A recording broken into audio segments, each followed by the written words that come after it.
तो दोस्तों क्या हाल चाल। आज की वीडियो में पढ़ने वाले हैं सरफेस मार्किंग ऑफ लंग्स के बारे में। Okay, so surface marking of lung एक बहुत इंपॉर्टेंट टॉपिक हो जाता है क्योंकि ये हमारे वाइवा में स्पेशली पूछा जाता है। साथ ही साथ अगर हमारे थियोरी पेपर में आ गया तो ये कम से कम SAQ या फिर LAQ में भी आ जाता है। ठीक है, तो आपको ये टॉपिक बहुत ध्यान से करना है। ये लंग्स में का बहुत इंपॉर्टेंट टॉपिक है, तो आप इसे ध्यान से करना है। ठीक है, तो आज की वीडियो में क्या देखने वाले हैं, सबसे पहले हम देखेंगे सरफेस मार्किंग ऑफ लंग्स, और साथ ही साथ जो सरफेस मार्किंग ऑफ लंग्स है वो हम इस डायग्राम की मदद से पढ़ने की कोशिश करेंगे। ये डायग्राम भी आपको ध्यान में रखनी है, हमारी बुक में भी दी गई है। ठीक है, सो सबसे पहले हम क्या करेंगे, जो राइट लंग की है उसकी सरफेस मार्किंग देख लेंगे, फिर हम देखेंगे लेफ्ट लंग की सरफेस मार्किंग। ओके, तो ये अलग अलग क्यों है सरफेस मार्किंग्स, क्योंकि हमारा जो लेफ्ट लंग होता है वहाँ पर आ जाता है हार्ट। ओके, सो जो हार्ट होता है हमें पता है कि the heart is tilted towards the left. Okay, जो इसलिए जो हार्ट का अपेक्स आता है वो यहाँ पर आ जाता है। आप यहाँ पर देख सकते हैं, यहाँ पर आएगा हार्ट का अपेक्स और यहाँ पर फॉर्म होता है कार्डियक नॉच। तो इसकी वजह से जो हमारी मीडियास्टिनल मार्जिन होती है वो थोड़ी सी डिफरेंट होती है लेफ्ट लंग में as compare to the right lung. तो हम सबसे पहले पढ़ेंगे राइट लंग के बारे में, उसके बाद हम पढ़ेंगे लेफ्ट लंग के बारे में। ठीक है, तो चलिए शुरू करते हैं।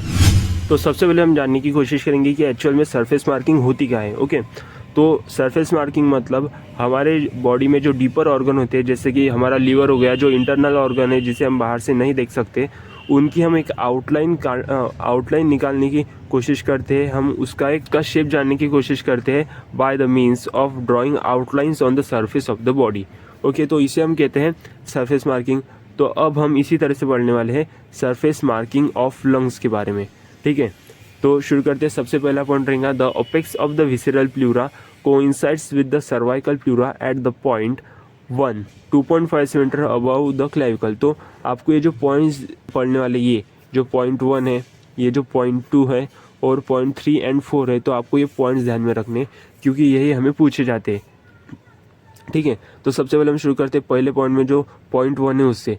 सो the apex of the visceral pleura coincides with the cervical pleura at point 1 2.5 centimetre above the clavicle. तो आप यहाँ पर देख सकते हैं ये है पॉइंट 1। ठीक है, तो ये रहेगा 2.5 सेंटीमीटर अबव द क्लेविकल, मतलब ये है हमारा क्लेविकल बोन, और इससे 2.5 सेंटीमीटर अबव रहेगा जो पॉइंट 1 है वो। ठीक है, उसके बाद है जो पॉइंट 2 के बारे में बात की जा रही है, point 2 at sternoclavicular joint. ठीक है, तो आप यहाँ पर देख सकते हैं ये है क्लेविकल। ओके, और ये है स्टर्नम हेड। तो जहाँ पर इस स्टर्नम का हेड और क्लेविकल आर्टिकुलेट कर रहे हैं उसे हम कहते हैं स्टर्नो क्लेविकुलर जॉइंट, और इस पॉइंट पर रहता है हमारा दूसरा point of the surface marking of lungs. तो पहला पॉइंट रहेगा क्लेविकल के 2.5 सेंटीमीटर अबव, उसके बाद रहेगा दूसरा पॉइंट रहेगा at the sternoclavicular joint. ठीक है, तो पहला पॉइंट रहेगा हमारा 2.5 सेंटीमीटर अबव द क्लेविकल, उसके बाद दूसरा पॉइंट रहेगा at the sternoclavicular joint. ठीक है, तो उसके बाद है third point, that is point 3 at sternal angle. तो आप यहाँ पर देख सकते हैं ये है हमारा sternal angle, media sternal joint, जिसे हम मीडिया स्टर्नल जॉइंट भी कहते हैं। तो ये है स्टर्नल एंगल और यहाँ पर रहता है हमारा थर्ड पॉइंट। ठीक है, उसके बाद रहेंगे हमारा fourth point, point 4 just about the xiphisternal joint. आप यहाँ पर देख सकते हैं कि यह है ज़ाइफोस्टर्नल जॉइंट। ठीक है, तो यह है ज़ाइफोस्टर्नल जॉइंट और इसके थोड़ा सा अबाउ रहेगा पॉइंट 4। ओके, तो इस तरह से हमें मिल गए 4 पॉइंट। अब हम क्या करेंगे, इन 4 पॉइंट को ज्वाइन कर देंगे। 1 पॉइंट, 2 पॉइंट, 3 पॉइंट और 4th पॉइंट को हम एक लाइन से ज्वाइन कर देंगे, जिससे हमें मिलेंगे anterior margin of our right lung. ठीक है, तो हमें मिल गई anterior margin of the lung. अब हम बढ़ेंगे इंफीरियर मार्जिन की ओर, मतलब दैट इज कॉस्टोडायफ्रैग्मेटिक मार्जिन की ओर। तो आपको अब एक पॉइंट ध्यान में रखना है कि जो हमारे मीडियास्टिनल मार्जिन होंगी और जो कोस्टल मार्जिन होंगी, उनकी जो सरफेस मार्किंग रहेंगी वो विसरल प्लूरा के लिए, मतलब ये विसरल प्लूरा के लिए और साथ ही साथ पैराइटल प्लूरा के लिए सेम रहेंगी। क्यों? क्योंकि ये दोनों बहुत क्लोजली सिचुएटेड है। ओके, लेकिन जो इंफीरियर मार्जिन होंगी, ओके, इंफीरियर मार्जिन पर आपको ध्यान देना है, ये अलग होगी for visceral pleura as well as for the parietal pleura. ऐसा क्यों? क्योंकि हमारा जो पैराइटल प्लूरा होता है वो ज़्यादा एक्सटेंड करता है। ओके, तो अब हमें यही देखना है जो इंफीरियर मार्जिन होंगी पैराइटल प्लूरा की वो किस तरह से रहेंगी।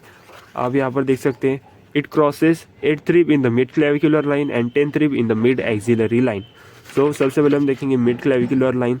अगर हमने क्लेविकल का मिड पॉइंट लिया, ठीक है, और वहाँ से एक लाइन ड्रॉ की up to the 8th rib. Okay, तो जो 8th रिब पर हमें जो पॉइंट मिलेगा वही से हमारी जा रही होगी inferior margin of the parietal pleura. साथ ही साथ अगर हम गए मिड एक्सिलरी लाइन में, आप यहाँ पर देख सकते हैं इस इमेज में कि मिड एक्सिलरी लाइन कुछ इस तरह से होती है. तो हमें वहाँ पर भी हमें मिलेंगे inferior margin of the parietal pleura. ठीक है, तो इस तरह से हमने देख लिया लेफ्ट लंग की. और हाँ, ये जो इंफीरियर मार्जिन होंगी और ये जो कोस्टल मार्जिन होंगी ये left as well as right lung के लिए सेम होगी, इसलिए आपको ज़्यादा कुछ लोड नहीं लेना है. लेकिन जो मीडियास्टिनल मार्जिन होंगी वो अलग होंगी, अब वो हम पढ़ेंगे. ठीक है, तो इस तरह से हमने राइट लंग की सारी मार्जिन्स कवर कर लिए. अब हम बढ़ते हैं लेफ्ट लंग की मार्जिन्स की ओर, दैट इज मीडियास्टिनल मार्जिन ही हमें देखनी है. तो चलिए लेफ्ट लंग की ओर. तो अब हम पढ़ने वाले हैं mediastinal margin of the left lung के बारे में, क्योंकि हमारी जो कोस्टल मार्जिन और इंफीरियर मार्जिन होती है वो दोनों लंग्स के लिए सेम होती है. ठीक है, तो शुरू करेंगे. सबसे पहले कार्डियक नॉच. तो आप इस इमेज में देख सकते हैं हमारा हार्ट जो लेफ्ट साइड को टिल्टेड रहता है, इसकी वजह से क्या होता है, हमारा जो लेफ्ट लंग होता है वहाँ पर एक इम्प्रेशन तैयार हो जाता है और उसे हम कहते हैं कार्डियक नॉच. और इसी कार्डियक नॉच की वजह से हम जो लेफ्ट लंग की एंटीरियर बॉर्डर होती है, जो मीडियास्टिनल बॉर्डर होती है, वो अफेक्ट हो जाती है. तो सबसे पहले हम पढ़ने वाले हैं इसकी जो फर्स्ट पॉइंट रहेगा, सेकंड पॉइंट रहेगा और थर्ड पॉइंट रहेगा वो तो सेम रहेगा as that of the right lung. ठीक है, लेकिन जो फोर्थ पॉइंट होगा वो वहाँ से थोड़ा सा डिफरेंट सिनेरियो है. तो सबसे पहले हम देखेंगे from fourth costal cartilage it passes laterally 3.5 centimetre from the sternal margin. आप यहाँ पर देख सकते हैं ये जो फोर्थ कोस्टल कार्टिलेज है, यहाँ से जो विसरल प्लूरा है वो 3.5 सेंटीमीटर लैटरली शिफ्ट होगा, लैटरली मूव होगा फ्रॉम द स्टर्नल मार्जिन. ये रहेंगे स्टर्नल मार्जिन. यहाँ से अगर हम 3.5 सेंटीमीटर मेजर करें तो हमें यहाँ पर मिलेगा 5th पॉइंट. ओके, तो इस तरह से ये हमें मिल गया है 5th पॉइंट. अब उसके बाद रहेगा then it curve downwards 4 centimetre from the medial plane. Then it curves downwards 4 centimetre from the medial plane, मतलब ये जो 5th पॉइंट है यहाँ से 4 सेंटीमीटर नीचे जाएगा, तब ये जो 5th पॉइंट है यहाँ से जब 4 सेंटीमीटर नीचे जाएगा तब हमें मिलेगा 6th पॉइंट. तो इस तरह से हमें मिल जाएंगी हमारी बॉर्डर. ठीक है, तो इस तरह से हमने देखा mediastinal border of left as well as right lung.